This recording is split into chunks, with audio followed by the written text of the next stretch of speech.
On March 6, 2025, the Special European Council convened in Brussels under a cloud of urgency, summoned to find new lifelines for Ukraine and fortify Europe's security after a seismic shift in the transatlantic order. The United States, under President Donald Trump, had just pulled the plug on military aid and intelligence sharing to Kyiv, a fallout from a bitter public Oval Office spat that left the EU reeling. With Ukraine's war grinding into its third year, this emergency summit was meant to be a rallying cry for the bloc's 27 leaders. What looked like a show of unity on camera quickly fell apart as the summit approached its business end. Hungary's Prime Minister, Viktor Orbán, a self-avowed Trump loyalist, emerged as the immovable object in the room, rejecting the EU's pro-Ukraine playbook and its unwavering support for President Volodymyr Zelensky. As allies scrambled to cover a 40% shortfall in Ukraine's military funding, Orbán's dissent turned the gathering into a battleground, exposing raw divisions at a make-or-break moment. European Council President Antonio Costa didn't mince words, taking a public swipe at Hungary's lone wolf stance during a tense Brussels press briefing. His rebuke was pointed and unapologetic.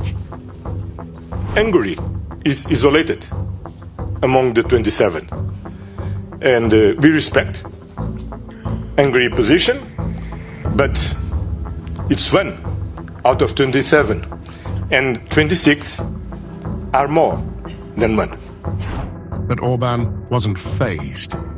Fresh from the summit, he faced the press and unloaded a trio of reality checks that struck at the heart of the EU's Ukraine strategy, calling out its financial overreach, debunking the dream of Ukrainian membership, and pushing a peace agenda that echoed Trump's pivot.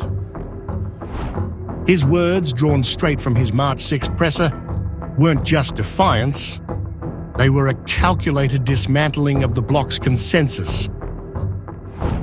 First, Orbán took aim at the EU's grand $150 billion defense loan proposal, hashed out that day to offset the US withdrawal. He painted it as a reckless pipe dream, arguing that the bloc's economy, already stretched thin, couldn't possibly sustain Ukraine's war machine, its teetering state, and Europe's own rearmament all at once. I see that the money that they want to send to Ukraine, together with the burden of the Ukrainian European Union membership, is the amount that the European Union's economy cannot bear, and neither does Hungary's economy. With America's exit leaving a gaping hole, Orbán drilled deeper, warning that the EU was deluding itself by piling on commitments it couldn't fund. He framed it as a brutal trifecta, arming Ukraine, propping up its government, and boosting Europe's own defenses, a financial death spiral that Hungary, he insisted, would never sign up for. These three things together, three packages together, is just simply too much. So I think Europe cannot afford that. Hungary definitely not. Then came his second salvo, a scathing takedown of Ukraine's EU membership bid, a cause Zelensky has staked his legacy on, and one the Baltics and Poland fiercely defend.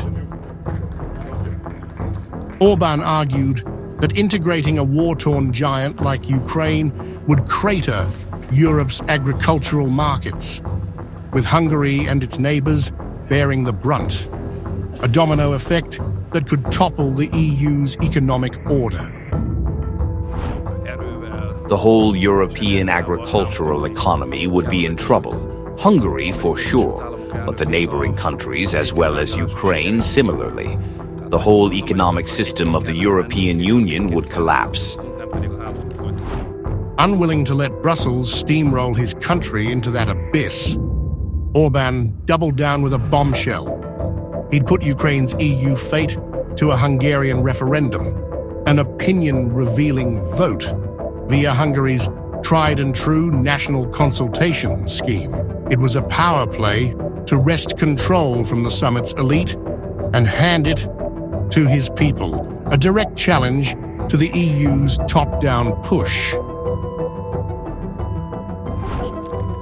I would not like this decision to be borne over people's heads, so I have come to the conclusion. We will start an opinion-revealing vote on the membership of the Ukrainian European Union. Finally, Orbán threw his weight behind peace, not war, aligning himself squarely with Trump's post-spat retreat from Ukraine. While the EU's March 6th talks tilted toward arming Kyiv for the long haul, Orbán called for backing Trump's peace talks with the greatest possible force and energy, a stance that left France and Germany fuming over fears of a Ukraine sellout. Hungary remained on the side of peace. We said that the war should not be continued, but the United States president should be supported with the greatest possible force and energy in the success of the peace talks. That wasn't all.